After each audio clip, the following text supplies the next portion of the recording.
Invite you to take your seat, find your seat. If you're joining us online, thank you for being with us tonight. My name is Ben Dockery, and I get to serve as the Executive Director for the Lakelight Institute. It's my privilege tonight will be to ask Nancy some questions here in a moment, but to introduce her more formally as we get started. Welcome to those of you who are joining us upstairs as well. Lakelight Institute, when we first got started, there were really three gaps that we as a church and leaders of the church were thinking and praying through what the Institute could do, that we thought we could pitch in, we could play a role in.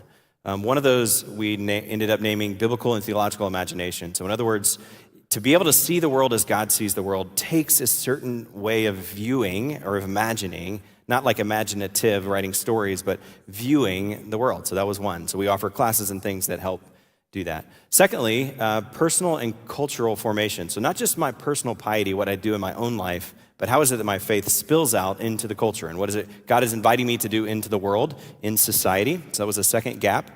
And the third one was faith and work integration. And so in other words, what people do on their Sunday, there's oftentimes a big gap between that, their role of faith, and what they do on Monday. And tonight, the reason that we've invited Nancy Ortberg is that for years she has been thinking deeply about this topic, has been speaking on it, has been writing on it, has been coaching others on that. And so we're thankful that she's going to be a voice to help us as a community, the growing folks who are joining us online as well, to think through this issue. So Nancy Ortberg recently stepped away from transition from her role as CEO of Transforming the Bay for Christ. So she's been out in California leading in different capacities. Now she's the director of Horizons, so she's in a new role out there. But you probably know her more likely as a speaker or as an author. So she was one of the teaching pastors at Willow Creek, so down the street, for years. She's written several books. She has also been a leadership coach and consultant, started her own firm, co-founded a firm, and so she has done all sorts of things. Maybe you've been to conferences where she has been a speaker before or been in the room like that. So we're thankful that you're joining us tonight. Looking forward to what you have to say. Just a couple quick housekeeping things as well. So the format is when we do these talks 4 times a year, we invite a thought leader, an author, someone to come and to share with our community. And then they will come and they will share the beginning. And then when they're done, we'll have a chance to sit up here and have a conversation about some of those things and expand into other areas of their thought leadership and places they have served. They can share their expertise with us. So that's what we'll be doing again tonight. For me personally, the reason that I was so excited that Nancy was going to come is that I was at an event. I think it was 2018. I was trying to go back and look at my notes. I didn't save the date, but and Nancy Ortberg was coming up to speak on a topic, and I was sort of at the event, but didn't necessarily want to be at the event. And then a few minutes into her talk, I was like, oh, this is really good and compelling. And there was a specific story that she told that I'm not going to retell, but a specific story that she told that has stayed with me and has been something that I've kind of like carried as a memory of the way that in which God works inside of our vocations and inside of people's lives to do His will and to see His kingdom expand. So I'm hoping that the same will happen for you tonight. So join me in welcoming Nancy Ortberg. Thank you. I remember that conference, and I don't think I wanted to be there either. So there you go. Let me start off this way. For those of you that are currently working, some of you may fall into, you're in a transition period, some of you may be retired, some of you are students, but for those of you that are working, I want you to write down 2 numbers. On a scale of 1 to 10, how much do you love your job? So write that down or put it in your phone. And then how about the people at your job? On a scale of 1 to 10, how do you feel about the people in your job? I want you to hold that as the context for some of the stuff that we're going to talk about tonight. For any of you that had parents, my guess is at some point when you were being raised, they told you that you only have one chance to make a first impression. Now, I don't know if that's true or not, but most of us got that advice from our parents. And I know as I grew older and was in job interview situations or starting school, sometimes I would think about that. So why in Genesis, when God has a chance to make His first impression and let people know who He is and what He's about, does He choose the story in Genesis 1? Because if I were God, I would start off with, I'm really important, and I'm super powerful, and I know everything, lots more than you know. And that's not how Genesis starts off. The first impression God gives to the people is, hi, my name's God, and I'm a worker. And by the way, I've been working before you ever got here, so what I've worked on for you, you don't deserve, but I want to invite you in to see my handiwork and enjoy it. The very first thing that God wants us to know about him is that he is a worker and that he has invited us in our job to co-partner with him in the creation that is our work. When I was 14 years old, I worked for a summer at my dad's company, or the company my dad worked for, and this was a time when computers were brand new and there were these cards with the little chads and you had to poke things out. And honestly, I had no idea what I was doing. I just was told how to do it. Did it for 2 weeks. And at the end of 2 weeks, a woman stopped by my desk and put an envelope on it with a clear panel with my name and address on it. Had no idea what it was. Kind of scared me. She was kind of scary, so I grabbed the envelope, went to the bathroom, and locked myself in the stall. Because I thought it might be a note to have to go to the principal or to the boss's office. I might be in trouble, and I opened it up, and it was a check, a corporate check. It wasn't a wadded up $5 bill that Mrs. Smith gave me for babysitting her bratty little kids, and I had to do the dishes and vacuum and put them to bed. It was typed out, and it was mine. And that was the first time I ever remember living at that intersection of faith and work and realizing that work was a huge gift. Because part of what it means to be made in the image of God is to reflect the way that he first introduced himself in the Bible. To be workers that are joyful about work. Dallas Willard, who, for some of you that heard John this weekend, was not only a philosophy professor at USC, but he was a deeply thoughtful theologian, and he said this, that our work is our primary place of discipleship. Our work. I remember when he said it, I teased him and I said, oh, Dallas, what you mean is our family, because that's always the right answer. He said, no, with the nature of work. And then he said this, pick a job that's not very glamorous, a farmer. If it's 5:30 and the kids are at the table and the food's ready to be eaten and the cow needs to be milked and the fence is down, you go to work.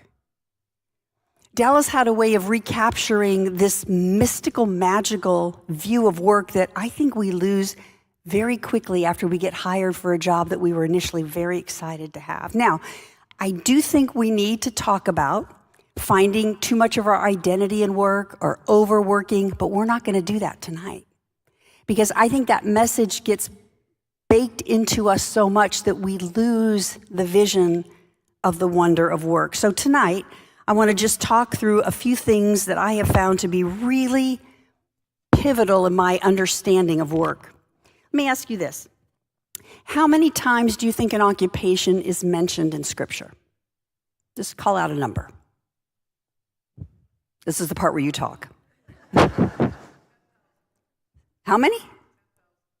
Oh, that's not even funny. That's not even fair. You out.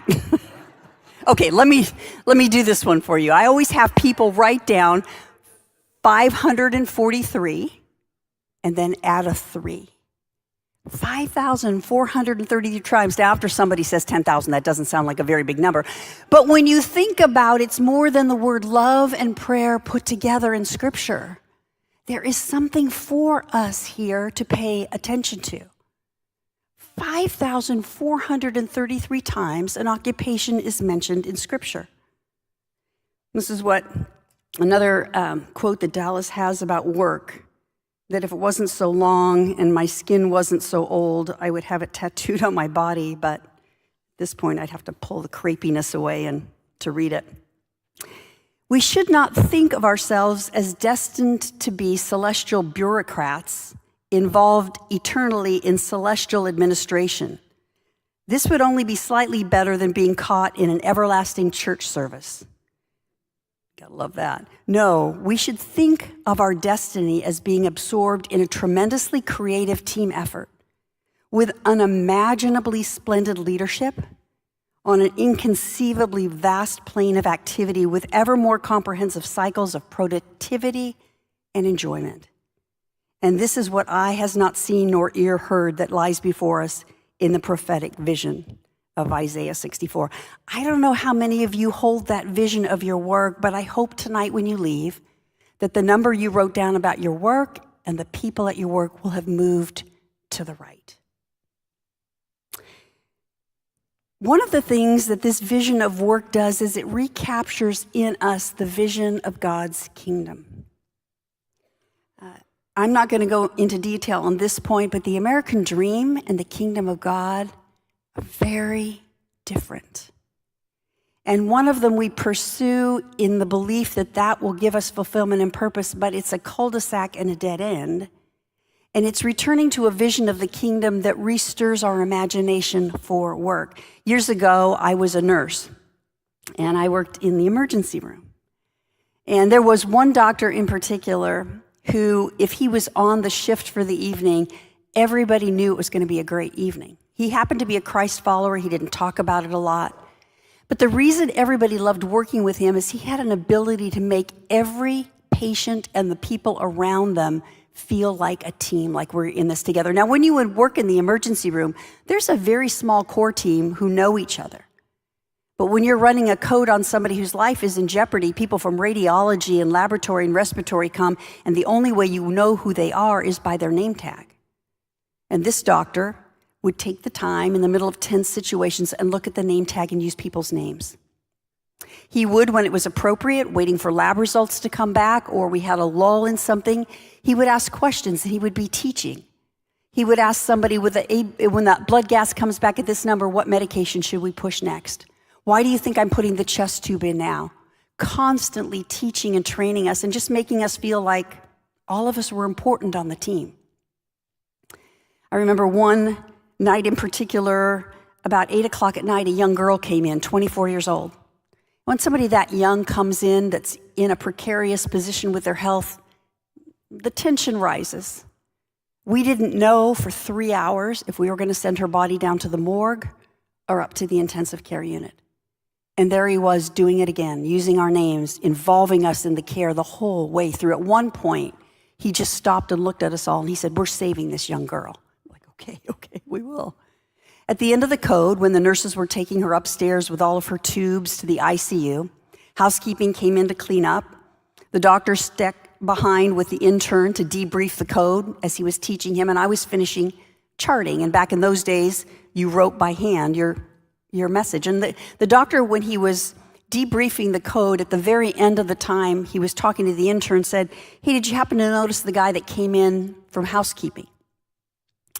And I remember I was done charting, and I thought, I'm just going to keep moving my hand on this paper because I wouldn't leave this room for any amount of money right now, because I knew what his values were. The intern looked at him like he was confused as to why he was being asked a non-medical question, and a little hint of annoyance also. So the doctor went on to say, "Hey, it's important that you understand that when we're running the code and trying to save a life, the importance of housekeeping. Like, we're flipping drugs and equipment and stuff is falling all over the floor, and we're not tripping on anything because housekeeping is keeping it clean. They're putting things back after they've been sanitized where they belong, so when we need an instrument or a medication, it's right there." Still a blank look on this kid's face. So then the doctor said this: "All of the people that work in housekeeping at this hospital are not only invaluable, but they're really good at what they do. But the man that was in tonight, his name is Carlos. His wife's name is Maria. They moved up from Mexico 3 years ago. They send half of their income every month back to their family in Mexico. They live 3 miles from here in a little apartment in Santa Ana, and they have 4 children." And he went on to name the children and their ages. And then he said to this young intern, "I see on the schedule we're supposed to work together next Tuesday. Here's your assignment. You come ready at 3 o'clock in the afternoon, ready to tell me something about Carlos that I don't already know." I know. That moment was a leadership moment. I want to be on a team like that. I want to be a leader like that. I want to value everybody on the team at the same level. Honestly, even though he was the doctor, he made us feel like we were as important as he was, which technically wasn't the case. But it was so remarkable to work with someone like that. And when your leadership is looking through the lens of faith when you lead, it encourages that. I worked with a man named Max Dupree for a number of years. And Max's vision of everybody on the team is important was so critical. I remember him walking out of a fellow CEO's office one time and just beaming when the CEO stopped at the administrator's desk in the front and he asked her about her son's basketball game the night before. You take the time to make everybody on the team feel important. Look at Jesus' leadership team. What an eclectic group of people who were all called together to work together. It's one of the values that seeing your leadership through the lens of faith brings to you. This vision of the kingdom that everybody's contribution is critical. And this ability to orchestrate the working together to accomplish something amazing. In my 30 years of being a student of leadership, the best definition I've ever heard is leadership is a way of helping people contribute to make something extraordinary happen. It's not doing it on your own. It's not getting away and coming up with the right answer. It's a collaborative, catalytic conversation where people feel engaged and bought in and like they're shaping the future together, and something extraordinary happens. And with this ER doc was one of the first times that I got a vision of leadership through the lens of faith that changes things. I also believe that this intersection of faith and work and leadership is probably the most powerful apologetic we have in a post-Christian culture. Certainly the northeast of our country, certainly the Bay Area, most of the West Coast, we're in a definitive post-Christian culture. People have tried Jesus and moved on. And to try to get their attention back, I'm not sure books that used to be very effective with an intellectual approach will have the same effect as what I believe are the two strongest apologetics in a post-Christian culture, and that is serving the poor and the marginalized and the intersection of faith and work. That when we serve the poor and the marginalized, everybody's made in the image of God, and even if they don't believe in God, there is a vibration in their DNA towards that kind of effort. And so when churches lock arms geographically and serve the community, that's an apologetic. But so is faith and work. When I come to my job, whether I'm in an intermediate job that I don't see myself in long term, or in my passion job, or in a job I absolutely hate, to bring my faith to bear on how I am at the workplace is a deep apologetic for the faith over time. Our jobs, whether on a scale of 1 to 10, you would say this is my passion and dream job, or anywhere in between, are not stepping stones to the next thing, but a call from Jesus to live deeply right where you are. I really do believe that so much of what's written, even under the guise of Christianity, is about finding your passion. That is a question of luxury that most people don't have. And it also puts the focus on me instead of the most important essence of work, which is serving other people. I think there's a place for that conversation, but I think it has become way too big in our conversations. My work is not primarily about my personal fulfillment. Philippians chapter 2, most of you are familiar with the part of the chapter that's called the Christ hymn, and most of our Bibles translate it, even though Jesus was God, he gave that up and took upon the form of a servant. One of the professors that John had at Wheaton, Dr. Jerry Hawthorne, said actually the best Greek translation of it is, because he was God, he took upon the form of a servant. You are never more like God than when you are serving, which is how the Bible opens in Genesis, with God serving people and inviting them into the work he's done. So how do we serve at work when we may not be passionately fulfilled by the work we do, when we're irritable and we just want to move on to the next thing? I learned a lot 40 years ago when I was a nurse, again in the ER. One afternoon, Friday afternoon, I was 3 weeks away from moving to Chicago to finish my seminary degree at Trinity. I had just met my husband on a blind date, which seemed a little odd to be meeting somebody that I was interested in right before I was moving to Chicago. I was working double shifts in the ER to make enough money to get ready to leave. And a woman came in, and it was probably 3:30 in the afternoon, which meant it was time to go home for me. And when she came in, the doctor looked at me and he said, "Hey, would you mind staying for a few minutes while we're giving a report and get her history and physical?" Now, did I mention I had been working a lot of double shifts and I was really tired? I was a little grumpy, and I did what every good Christian would do. I said, "I'd be glad to." And on the inside, I thought, why me? Why me? All those other nurses, they're not working double shifts. They're not moving to Chicago in a couple weeks. Well, I'm tired. I want to go home. So I went in, I took her history and physical, I put her in a gown, I drew some blood. I felt a little annoyed because she had the flu. It's like, you don't go to the ER when you have the flu. She was getting ready to go up to Lake Tahoe and meet her husband and her kids up there who had left a day early. She had to stay down for work. I thought, just go to the doctor the next day.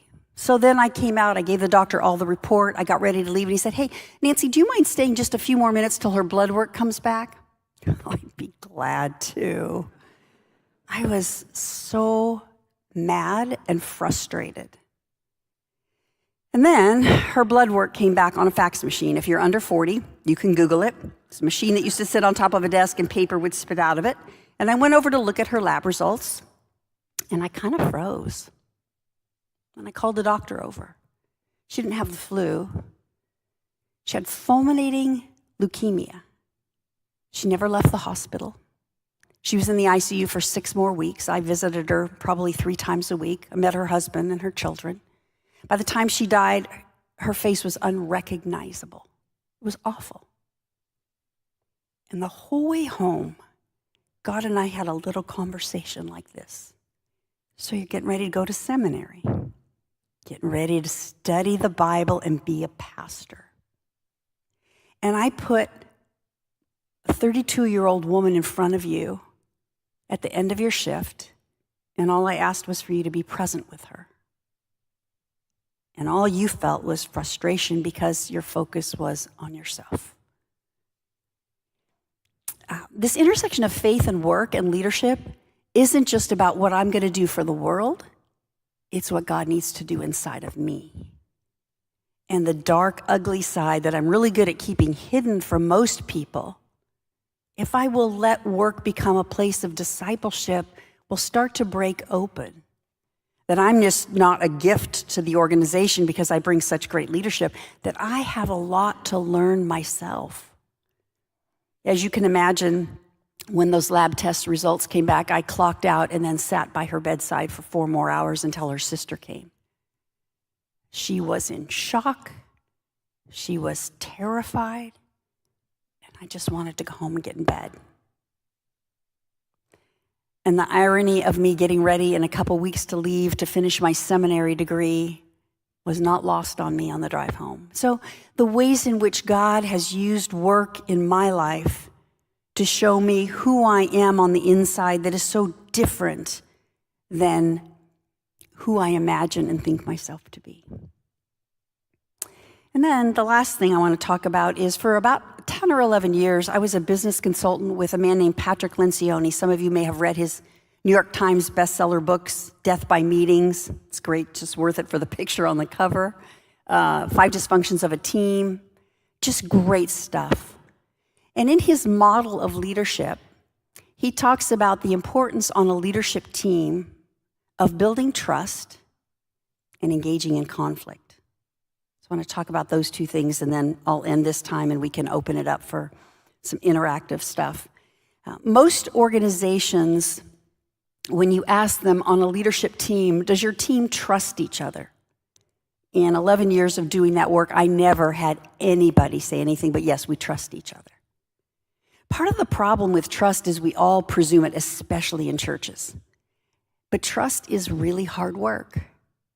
Trust involves three things: character, competency, and what you hear most, but not in Lencioni's model, the next word you mostly hear is chemistry. I totally disagree with that.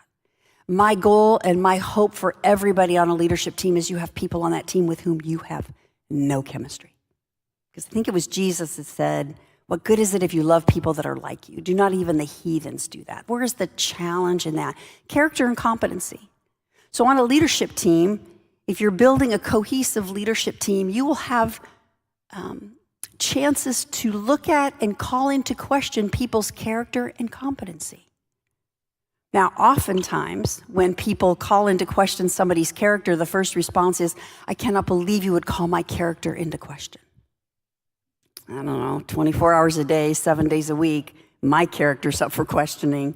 It's part of how we grow and trust each other. Bob, you didn't get me that report on time, and it made me behind with the work my team had to do. I'm having a really hard time trusting you right now.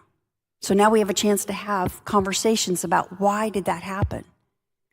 Competency. You guys don't know me, but if you hired me to lead a team, maybe not a bad choice. If you hired me to be the CFO, really bad choice. Not because my character's bad necessarily in this case, but because my competency does not lie in spreadsheets. I need a Benadryl when I see a spreadsheet. I can hardly breathe. I don't like them. I don't understand them. I want them to go away.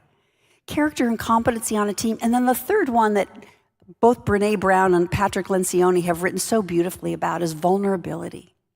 Yep, on a corporate leadership team, there needs to be vulnerability. The admission of mistakes. I think Christians are some of the worst people admitting when we're wrong. We want to protect this idealized version that we have of ourselves. And this great vulnerability that says, I dropped the ball, I made a mistake, I don't know what the answer is, what do you think? That invites people to bring their humanity to work and to feel like it's a peer-to-peer group. So building trust over time, admitting our mistakes, talking about character and competency. The trust is mostly in Patrick's model, though, for the purpose of engaging in conflict.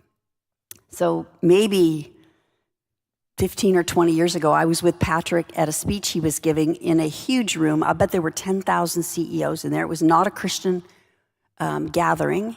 And when he got to the conflict part, he said, somewhat rhetorically, what organizations do you think are the worst at engaging in conflict?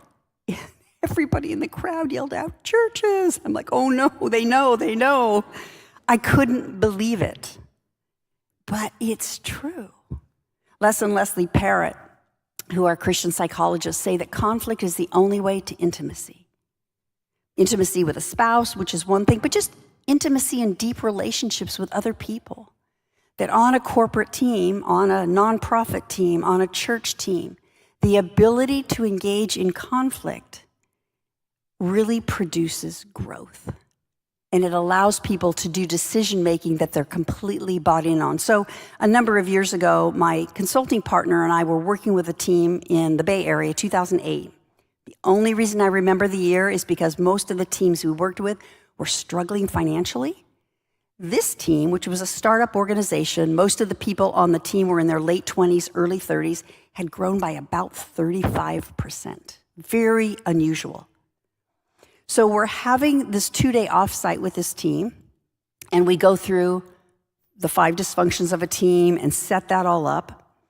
And one of the things that's interesting about being a consultant, my partner Kent was with me that day, and usually by lunch on the first day, everybody on the team individually will pull you aside to tell you who the problem on the team is.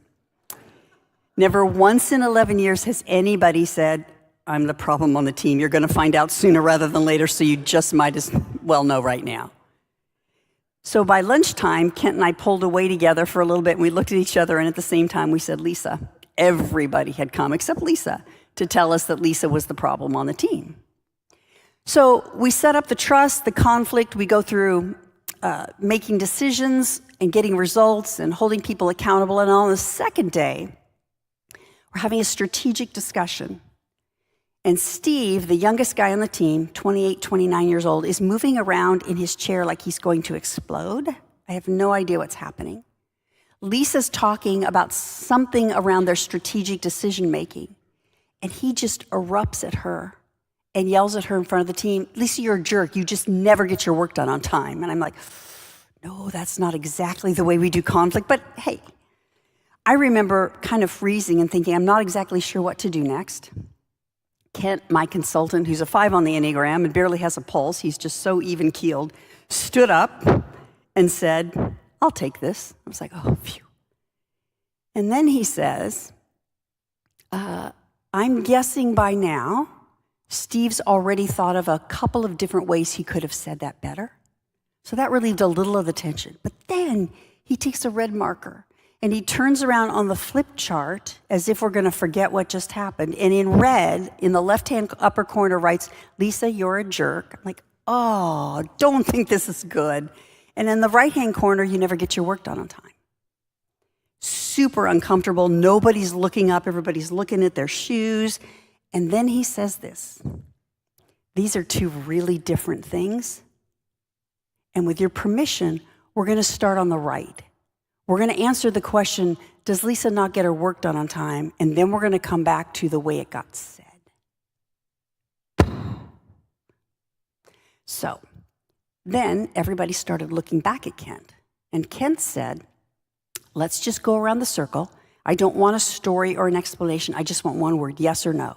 Do you agree with that statement that Lisa doesn't get her work done on time?" Just when he had reassembled eye contact with him, they all just looked back at their toes. So he just named him, "John, we're going to start with you." Went around the circle. Awkward, awful. Everybody said Lisa doesn't get her work done on time, except one person who I think in a misguided attempt to be Lisa's BFF said, "Oh, sometimes she does." But that's not really the truth. Now, at this point, when there was a consensus around the team after a very awkward conversation that Lisa doesn't get her work done on time, guess who was ready to talk? Lisa's face was a mixture of furious and embarrassed. It was like her face was angry, but she was fighting back the tears. And she said, "First of all, I can tell by looking at every one of you, you've had this conversation amongst yourselves." She was not wrong. For a year, they had been going out of the meetings frustrated with Lisa, but instead of saying something in the meeting, they went behind closed doors and shut the door and talked about her. Patrick calls that the meeting after the meeting. And the reason we do it is it's one of the best feelings in the whole world. You disagree with somebody in a meeting, and you don't have the courage to say anything, but boy, you pull 3 people in your office that all agree together. It feels so superior, doesn't it? That feels good, but it shouldn't. And then she said, then somebody, I think again, it was the BFF person, said, "Is there something going on at home? Because really up until about a year ago, Lisa, you were a very high performer." Now that sounds like a nice question, but she waited a year to ask it. And Lisa said, "No, there's nothing going on at home." She said, "For the last year, we have been growing like crazy. I'm the only high-level administrator on this team, and every single one of you is handing me a third more work than I'm used to, and I'm drowning." CEO's a little embarrassed at this point. He's like, "We can solve this pretty quickly because we're making money. Lisa, you have permission to write up a job description and hire somebody starting tomorrow." But the bigger problem was, why had the team waited so long to be honest with her? And then Steve stood up and he asked my consultant friend Kent to sit down. And man, this is not a Christian team. But what I saw next was some of the best form of spiritual formation I've ever seen.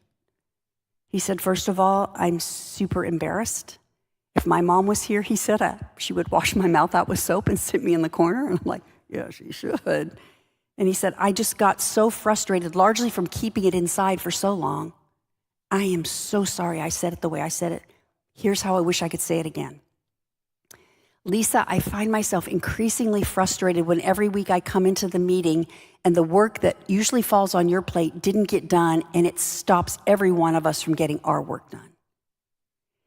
Now, if you can't hear a sentence like that, you probably don't belong on a leadership team. That's a beautiful way to say it. Here's the magic in that. A month later, we came back because we, for 2 years, would work with them once a month and then phone calls in between. You should have seen the way they were operating when we came back. The trust had grown very deep. Their ability to come up against awkward conversations had grown so much that they were having them more and more easily. They had gone over the line and hurt feelings and said things poorly, but they pulled themselves back and recovered and engaged in really healthy leadership. It's a little bit like a toddler when a toddler's learning to walk. What you don't say is, oh, that's awful, you're doing it all wrong. Oh, you're pulling your knees up too high, you're falling down. Never mind, you're not gonna do this, we're gonna outsource walking for you. You're done. We don't do that when people make mistakes. When a little toddler makes mistakes, we get down at their eye level and we cheer them and we encourage them to come on. And if they fall down, we pick them back up. If that's not the gospel, I don't know what is.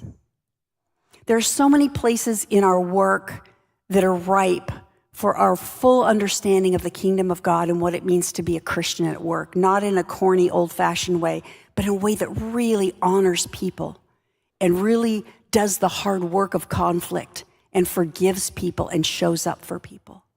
And I believe that may be one of the best apologetics we have. And I hope your numbers move towards a 10 for the work that you do and the people that you work with. That's all I have to say.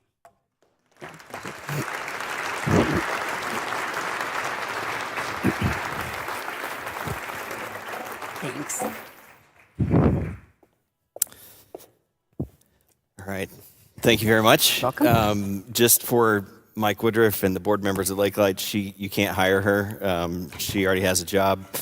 I So wouldn't mine move to is safe. Illinois if you would. I'm feeling Sorry. a little insecure right now. And had a little regret that I was like, wow, she's like calling me out on a lot of these things right now myself. Me too. So hopefully it happened to you as well. Me too. Thank you for sharing. And that's exactly the kind of things and kind of conversations that we're hoping to have. And we are going to get to that part where you ended, the role in which spiritual formation inside of our workplaces is just, shines brightly. Yeah.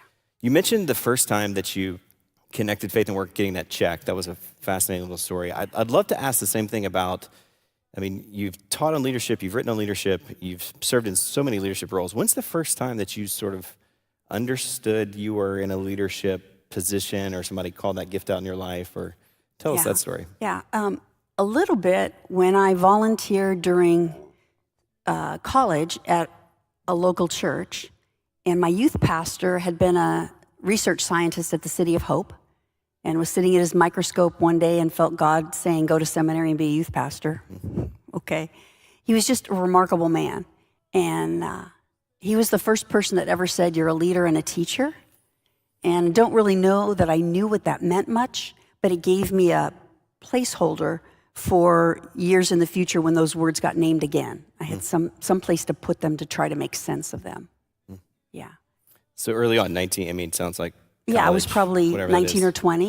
Okay. And then I think when we were at Willow Creek, there was a lot of talk about leadership, maybe a little too much, but a lot of good talk about what does it mean to be a leader, taking that role seriously, how to do it in the best possible way. And it sounds like you had at least a mentor, someone that played a role in your life at that stage. Definitely. Had a couple of bosses there that were just great at both encouraging and giving tough feedback.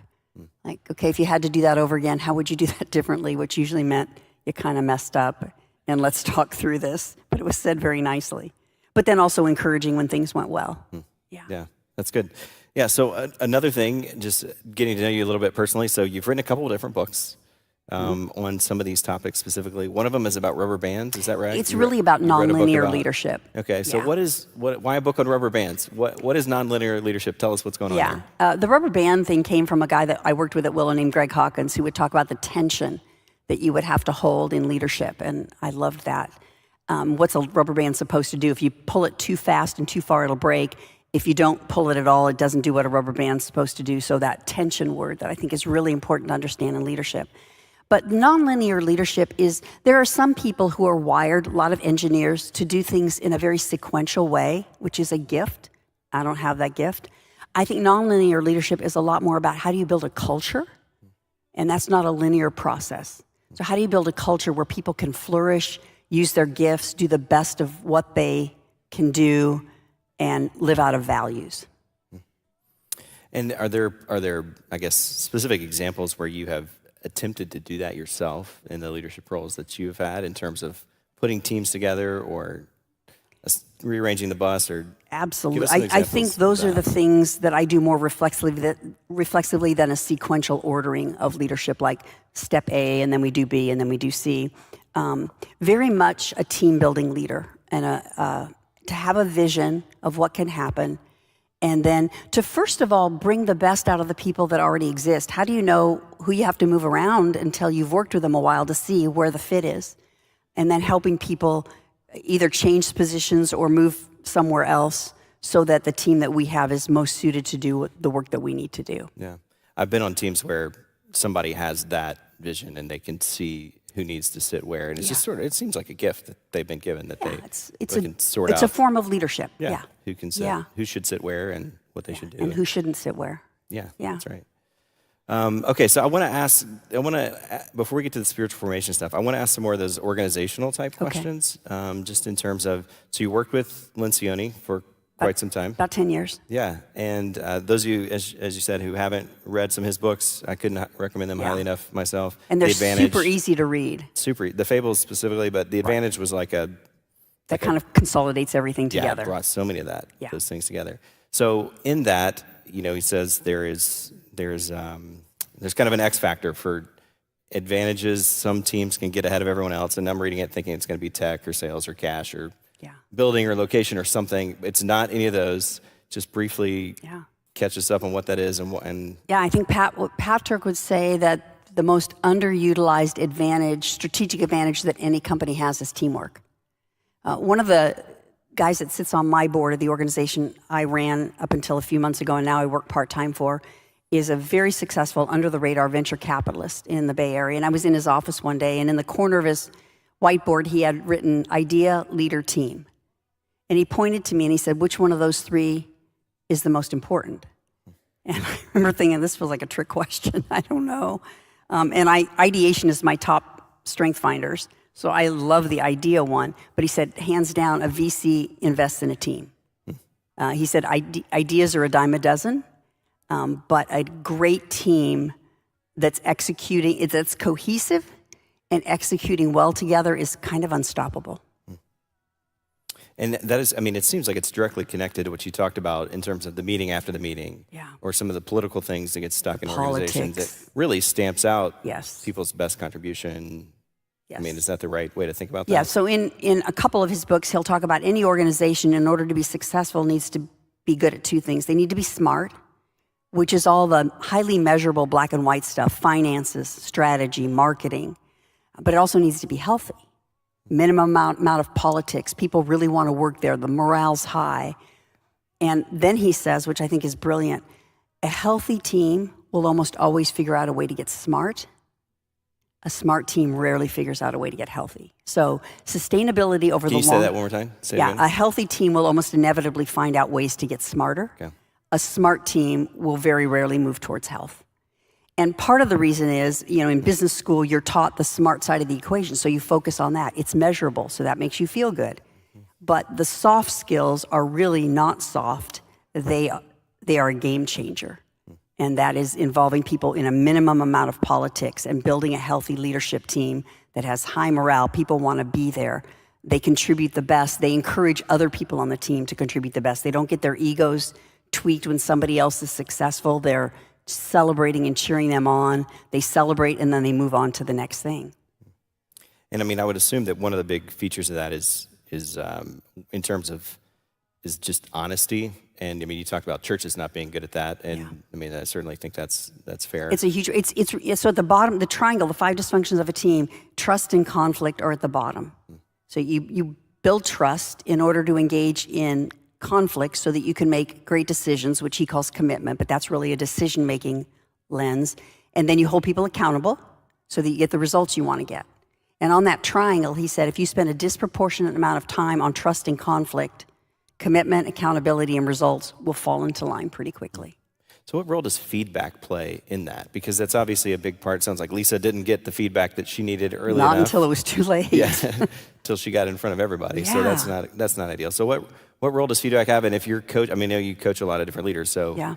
what if that's not easy for someone? Let's just say I'm asking for a friend, right? Sure. How would you coach that person in getting better at giving feedback, and how does that serve the team? I think the first thing I would do is ask them in the course of their career, have there been a couple of times when a leader has given them feedback and it has really changed something in them? Hardly ever had anybody say no to that. So then you begin to see the power of it. So now the next step is, how can I do better at doing it with the people I'm working with? Both the positive feedback and the negative feedback. Mm-hmm. They're both critically important because they reflect who we are as human beings. The positive feedback, Gottman writes a lot about marriage, but there's a lot of stuff that's written about marriage that can be extrapolated up to leadership teams. And I think it's a 5-to-1 ratio for a healthy marriage, that for every one difficult thing you need to say to your spouse, you have invested 5 different times of saying something that you appreciate about them. So I think in a corporate level, let's go for 3-to-1. So as a leader, can I be giving positive feedback to people, 3 times a week? And, I'll just make it simple. I'll have them get out a Post-it note and just make a little tick, put the people's names on your team and make little tick marks so that you earn the right then, the one time you have to give some difficult feedback, to say, okay, here's something I need to tell you. And I don't believe in the Oreo sandwich approach. So if it's time for me to give you some difficult feedback, I'm not going to come in and give you 2 nice things and sandwich it in the middle, because everybody knows what you're doing. It just feels kind of dumb. So I just want to say, I trust our relationship is strong enough that you're going to be able to handle what I have to say to you. But it's really important, and I think you'll be a better leader on the other side of it. And sometimes I would even say, let me tell you about leaders that have told me hard stuff about myself. We need more of that, and it's so spiritually formative. So I want to ask, not about organizational leadership now, but I want to shift from that to more personal leadership. So obviously, leading yourself can be one of the most difficult things to do. So when you're coaching executives or team leaders or whoever, how do you help them see where they are getting stuck themselves, and how do you help them identify that and sort of move forward? I ask a lot of questions. And usually by asking a couple of questions, we can get to a place where they will land. Most of them know where they're stuck, but they're a little nervous to say it out loud. And so in the privacy of just a one-on-one conversation, by asking a couple questions and creating a little bit of a safe environment, and if they don't get there, I can give an observation. If I had to guess as an outsider, one of the areas I see you might feel stuck is this. And then for the most part, people are kind of wanting to go there because they know it down deep, even though they're afraid of it, and we'd always much rather just hear the good parts than the bad parts. This is kind of a silly example, but when my dad died, John did the funeral. And the best thing he did at the funeral is he talked about all the wonderful things about my dad, and then he talked about all the difficult things about my dad. And if that's not where love lives, I don't know where it lives. Because it certainly doesn't only live in the good parts of my dad. Everybody in there would have thought, well, when are you going to get to the other part? It's like that seam right there. And I think we're all hungry for somebody that will accept us right there on that seam. So I ask a lot of questions, and it doesn't take long to get there. And even that question, where do you personally feel stuck? About 15 years ago, I read a longitudinal study that was done by McKinsey Consulting and a university in Canada, and they studied organizational change initiatives. They found that 2/3 of them fail, and I remember thinking, I hope they didn't pay a lot of money, because anybody could have told them that. And when your organizational change initiatives fail, it just breeds cynicism in the organization. In fact, I'll tell you something about that if I remember, but I might not. But then they went back and they studied the 1/3 of the organizations where the change initiatives stuck and created momentum. And here's what they found. A clear theme in all of them was a relentless commitment to being a learning culture. That's why I love this. Never stop learning together. And what did it mean to be a learning culture? 3 things. The learning always starts with me. The change always starts with me.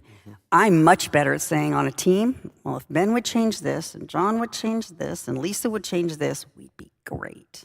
No.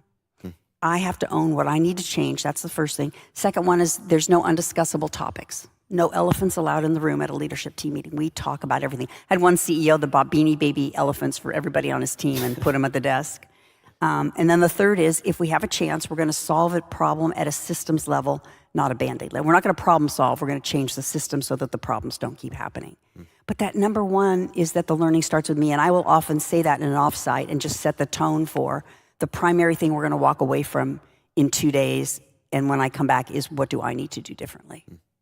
And then we actually do an exercise at the end of the 2 days where you have to write down the name of everybody on your leadership team.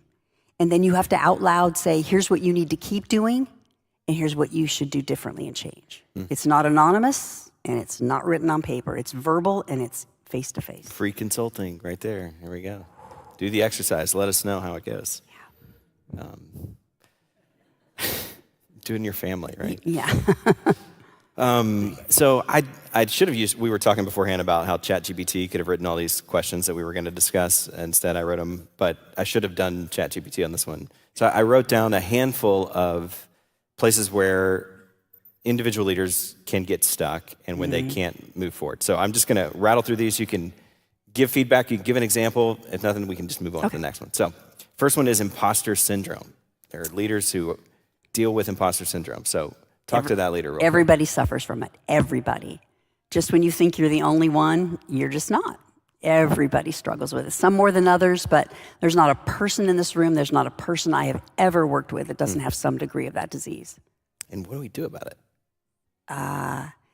Awareness. I mean, that's... Yeah, honestly, we were talking earlier before this started about Enneagram and DISC and Myers-Briggs and Working Genius. All of them are just a way of following what St. Augustine said a long time ago, was knowledge of God begins with knowledge of self. It's not a narcissistic journey. It can be, but it's not supposed to be. But it's just, who am I? And I think realizing everybody feels that way helps. But making mistakes and moving forward and past them is one great treatment for imposter syndrome. The Soul of Shame is a great book to read by Kurt Thompson. Wow, that'll help. But even having a discussion on your team, hey, I kind of struggle with this, or I just read this article about imposter syndrome. Any of you suffer from that? Or pass the article around, start a conversation. Yeah. In what ways do you suffer from imposter syndrome? I love that. I mean, like in our little shield, timeless wisdom for modern life, you're quoting a church father and bringing it into modern day leadership. Well, I love it. I think one of the things John does better than almost anybody I know is live deeply at that intersection of spiritual formation and leadership. What is it about our spiritual gift, whatever our spiritual gift might be, hospitality, but in this room, leadership, and how does God use that both to help culture, to help us earn money, and to teach us about the wonderful parts of ourselves and the broken parts of ourselves? Well, this place to get stuck could be actually a spiritual formation thing now that I think about it, but so leadership anxiety. Lots of leaders are just carrying all sorts of forms of leadership anxiety. Yeah. So help talk to that leader that might be stuck in that situation. Tonight, go on Amazon and get the book Managing Leadership Anxiety by Steve Cuss. Have you had him here? We have not had Cuss, no. Big mistake. Get him out here. It's fabulous because most leaders, we think we're not the anxious ones. And he kind of pulls the cover back and says, actually, among the most anxious people. So you have to do your own work as a leader on where are the places in your life where you have anxiety. Now, anxiety looks really different in different types of people. Anxiety can look like, oh, I'm so worried, and that's what we think anxiety is, and so we think, well, I don't have that. The vein that stands out on your temple when you're mad, that's anxiety. Anxiety is when I don't get what I think I need, which is like 75 times a day, okay? And then he makes this great case in the book that you have to deal with your own anxiety, and then you walk into a room of 10 other people that you have to lead who have their own anxiety, but they don't know it either. Yeah. So welcome to the most difficult job on the planet. So managing your own anxiety is so important. When we were at Willow, there was a woman on staff named Cheryl Flesher, and she really dealt with spiritual formation. And one day, there was a training for those of us that were leaders in different ministries in a room like this. She had a flip chart. She invited us to call out sins into which leaders especially struggle. And so we were calling things out. She wrote them all over the flip chart. And then 2/3 of the way down, she drew a horizontal line like a math problem. And then in capital letters underneath all of that, she wrote fear and pride. So she said, you can trace any of these to the deeper work of fear and pride. So this is where the work needs. If you just work on the stuff on the top, you're just going to do behavioral modification. If you go to the root cause of it, you're going to change it. And then she went to the word pride and crossed it out and wrote fear. Our work is to look at what we're afraid of. And I've never read a book like Managing Leadership Anxiety that addresses that issue better than anything I could say. And to your earlier quote about Dallas Willard, I mean, if the workplace is the primary place of spiritual formation and discipleship, then God is deeply interested in that work and what he's doing in us in that moment. Yeah. Clearly, because 10,000 times it's mentioned, 5,433 times. Okay, that's good. A couple more. So decision fatigue. So leaders who just get all sorts of decisions thrown at them, and at some point, they're just, they can't move forward. They get stuck in indecision or decision fatigue, however you want to frame that up.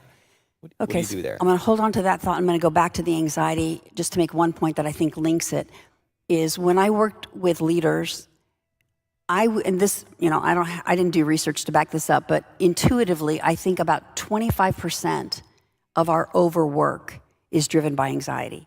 It's the myth that when I get home from work, if I can just get the kids fed and down to bed and spend 2 more hours at work, it's going to make a difference. Mostly I'm treating my anxiety here. It's not going to change anything. I have 8 hours a day. I really have to believe that in a limited amount of time, I'm capable of making all the decisions I need to make to be a good enough leader, to be a good leader. And so again, it goes back to, I think anxiety drives a lot of decision fatigue. I also think looking at a more collaborative model on your team, where certainly you may be the leader of the team and you make the final call, but you really are engaging the wisdom of everybody on the team to make that decision. That makes the yoke easier to bear. And then I think, like anything, just to name it and say, I'm feeling this with my team, and see what resources they might bring to it. But I really think a more collaborative leadership model relieves you of a lot of that. Yeah, that's helpful. So here's a couple more. We have a bunch of young adults here, which I'm really glad. So people that are looking for their calling. You talked a little bit about this earlier, but sometimes you just get stuck in a job and you just sort of plow through the rest of your life, as you said, and that's very common specifically in certain times in history and other places. But people that are trying to get at that question, maybe they're unsettled in their current job or they're just looking for something else. Yes. Talk to us about what do we do in that? I'm going to give you another book. I think it's a great question. I think when it becomes the central question, that's where it gets off target.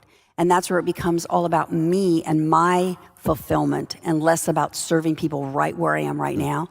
I think there's been a lot of great books written on this. Tim Keller's book, Every Good Endeavor, is terrific. But the best one I've personally read on it is Visions of Vocation by Stephen Garber. It's InterVarsity Press. And he puts forth a vision of what a vocation can actually do. He is coming to speak. Yes, I would come back to hear him. He's a remarkable human being. He is. On top of being a thought leader. But this vision of what can I do with my life, and where are the clues that God has embedded in who he made me that I have to unpack to figure out what that is. And then this is really important, especially if you're young. Very, very rarely, and I'm not sure it would be good, can you ever jump from college into that vision of vocation. It is very often a nonlinear, circuitous route where you are learning more and more about yourself, where you are growing in maturity. And as you get older, those things start to align and that vision can become more clear. Yeah. It's helpful. It's an ongoing thing. It is ongoing. There's seasons and no job is going to fulfill every part of it that you think and hope that it will. Yeah, both of those resources you mentioned, the Keller book, Every Good Endeavor, is actually one that we use in the Fellows Program. Yeah. So we have a Fellows Program as part of Lakelight, and that's one of the sort of key books in holding that curriculum together. And if you can plow through Kiefer, go ahead and read them, but go to about the next 4 level. pages in and I was done. Yeah. Okay, so one more place where it seems to me that people get stuck, and I wrote this one in from the conversation we had last night about people who work so much that they don't have a hobby or they don't have an activity in which they lose track of time for 30 minutes a day. Am I saying that right? Am I getting the phrase right? Yeah. So talk to us about somebody that's in that. I mean, they have so much on them that nothing else outside of work Well, and the important thing is the context for that concept of having a replenishing activity that you do on a weekly basis where you lose track of time came out of a study with Duke University, Azusa Pacific, and Notre Dame. And they studied burnout in leaders. And all the things you would think that a leader could do to prevent against burnout was not at the top of the list. That was at the top of the list. So it's not just frivolous, it's every leader, not even leader, every human being needs cycles of renewal. It reminds us that we're finite human beings. Part of the beauty of the theological profundity of that study is that when I'm engaged in this hobby and I'm losing track of time, the world is still spinning on its axis and I've had nothing to do with it. I am the created, not the creator, and it frees me from that burden of leadership that was never meant to be that heavy on our shoulders. So I think about half the leaders I work with can name their hobby immediately, and the other half look at me like, I have no idea what you're talking about. So I think for us to think about what gives us life and how do we practice that and engage in it on a regular basis so that we're bringing life instead of anxiety and pressure to our leadership. So I learned it was your friend last night, Andy Crouch, who's also spoken quite a bit about this. He makes a distinction between a creaturely calling, so back to our question about calling, and then our vocational calling, and saying that in Genesis 1, your first calling is actually to be a creature, to recognize, as you just said, that I am a created being first and foremost before God wants me to do all these things for him and go bear his image and everything else, is recognize that you are to receive and recognize you are.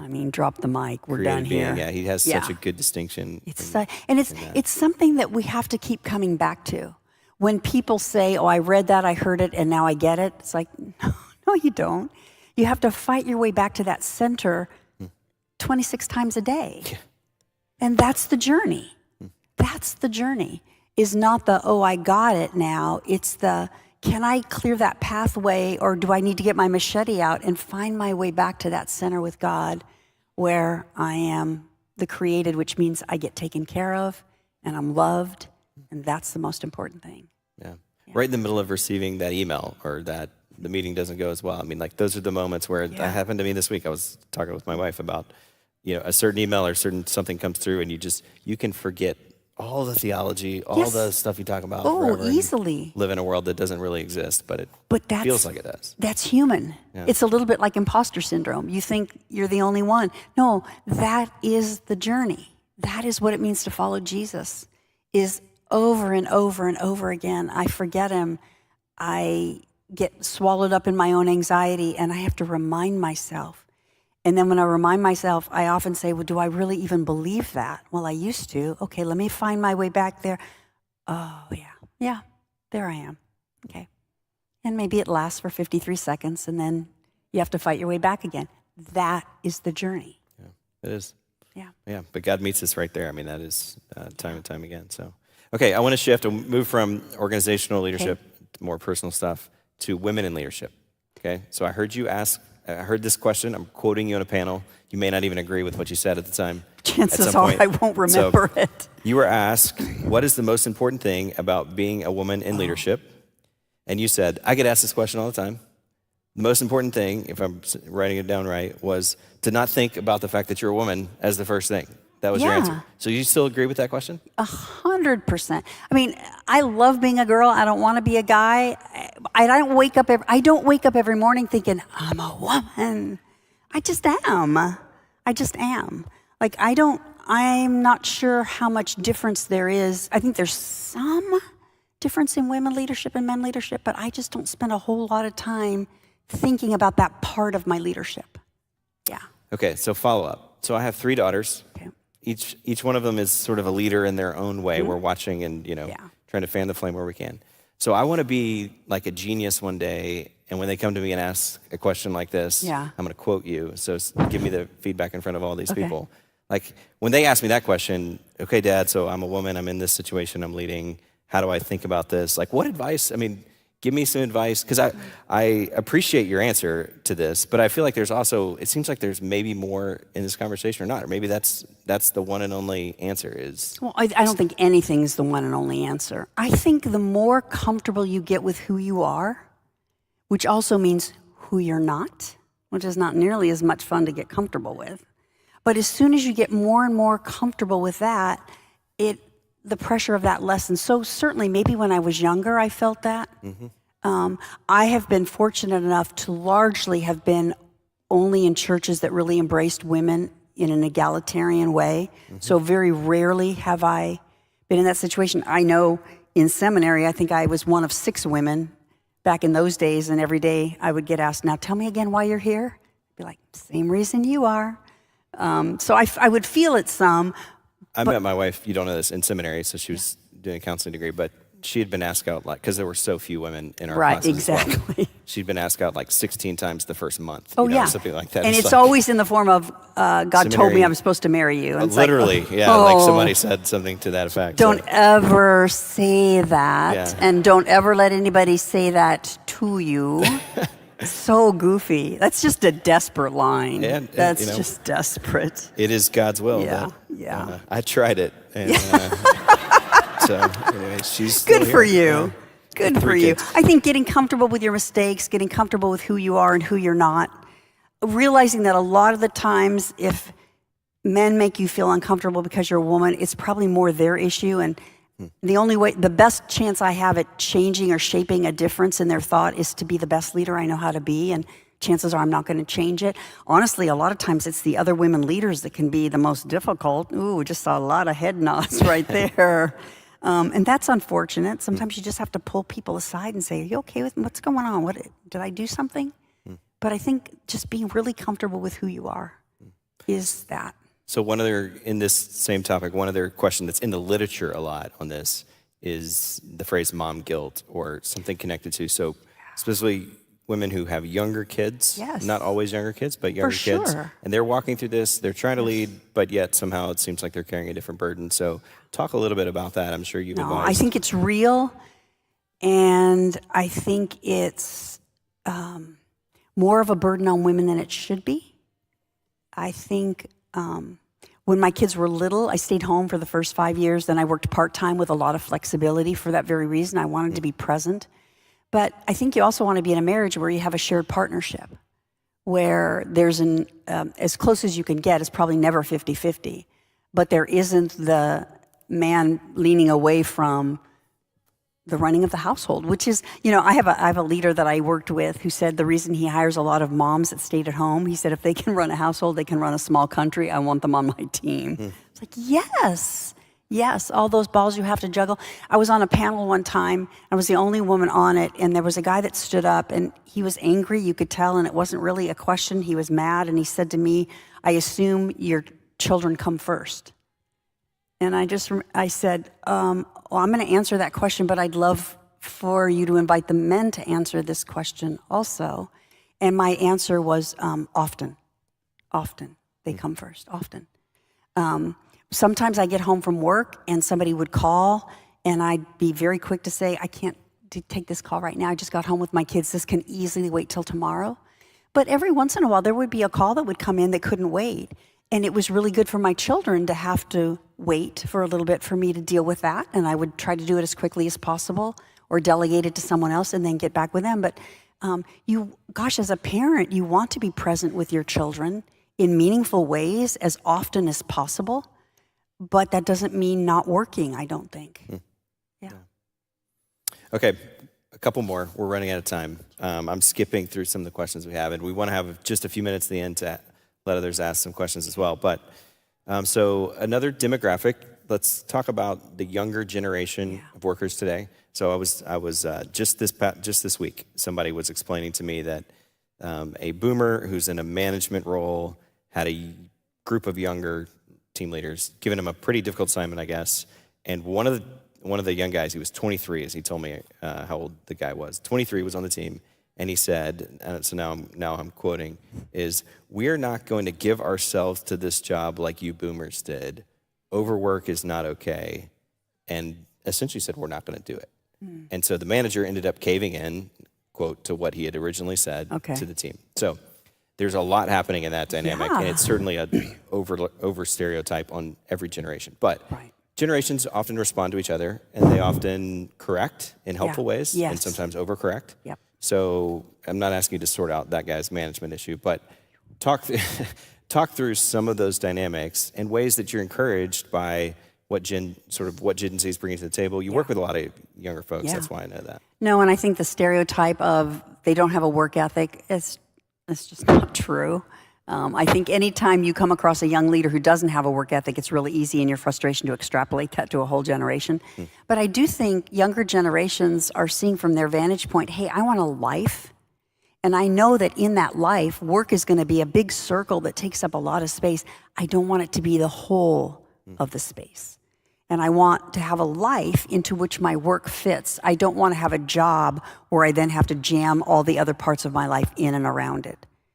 And again, I'll go back to, I think managing our own anxiety is part of the overworking problem. Instead of to say, I think I can get a really good job done in 8 hours a day, sometimes maybe a little bit more, but I can also take time off, and I think I can do really good work, and we can reach our goals. Yeah, that's great. So I'm going to ask one more, but if anybody does want to ask a question, we have just a few minutes here at the end. This microphone over here, we do, because those of you who are joining us online want to make sure that they can hear the questions that you ask as well, so feel free to go ahead and get in line if you would like to ask a question. I have some I can go back to and skip that we skipped as well. But I want to end with some very practical things. So you've already mentioned several resources, the Steve Cuss book, the Garber book. Keller's book. Lencioni's books. So when it comes to the conversation of faith and work or podcasts or articles or places, who are some other voices or who are some other resources? Where do you typically point people related to that? And then we'll do a second question, not just faith and work, but some of the leadership books that have maybe been helpful to you. Some of the podcasts that I find helpful, Carey Nieuwhof's podcasts I think are pretty good. Andy Stanley does a podcast on leadership that I like a lot. And then anything around Enneagram, which is just more learning who I am and how my broken parts and my healthy parts fit together.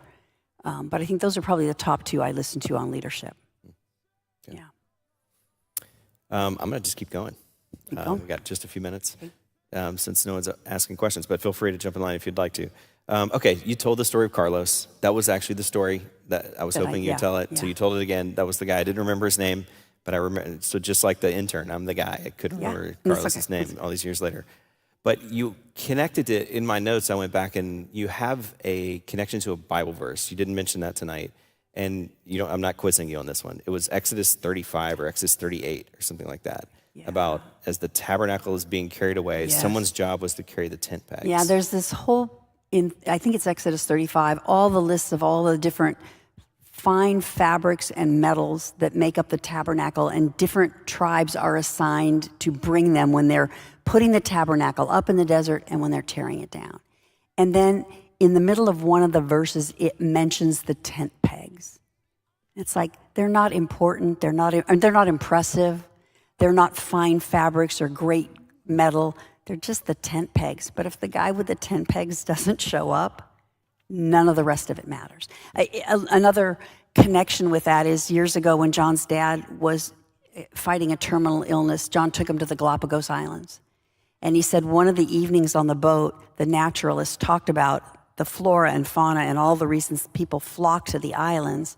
But he said there's a particular colony of beetles on these islands that support the ecosystem so strongly that if that particular type of beetle ever dies, in 20 years, the ecosystem of the Galapagos Islands would implode.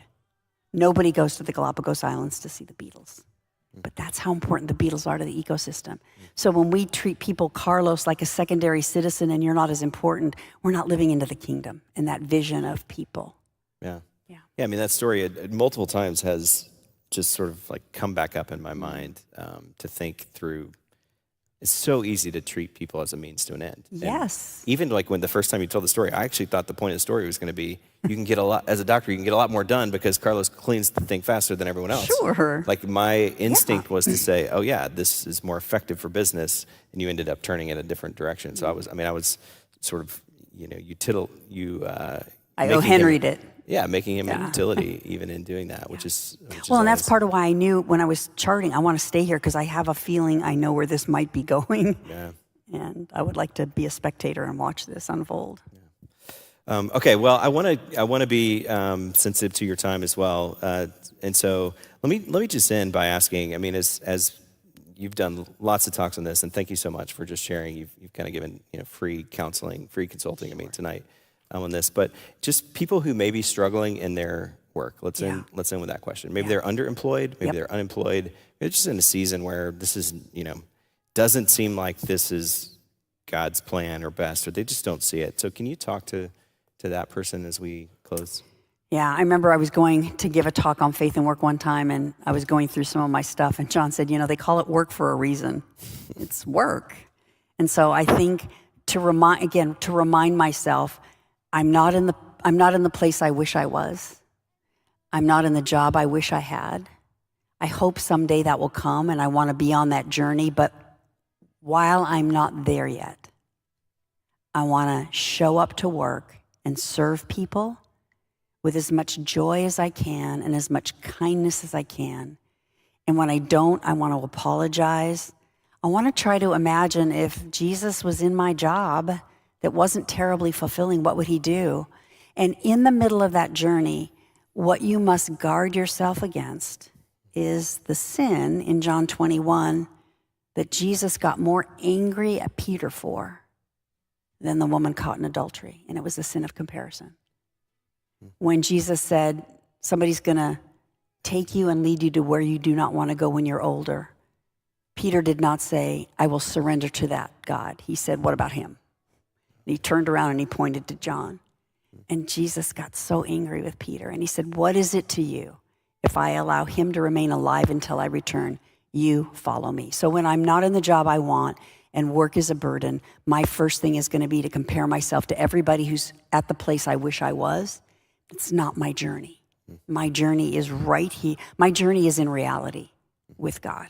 So how can I surrender to God in the most meaningful way and bring something wonderful to the job that I hate and the people that are a 2 on a scale of 1 to 10 on the number I might have written down this at the beginning of this, and view it differently. Yeah, that's really helpful. So.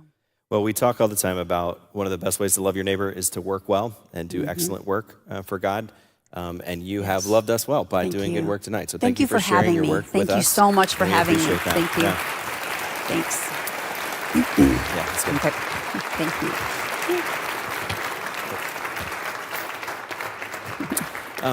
As we close, thanks again for being here. We always try to give you a next step of what's coming up. If you're not, by the way, on the Lake Light Monthly email, we send out one email a month to try to tell you everything that's going on. You get to see some of the articles that Glenn and Kaylin and others are editing and making sure that there's new stuff coming on all the time.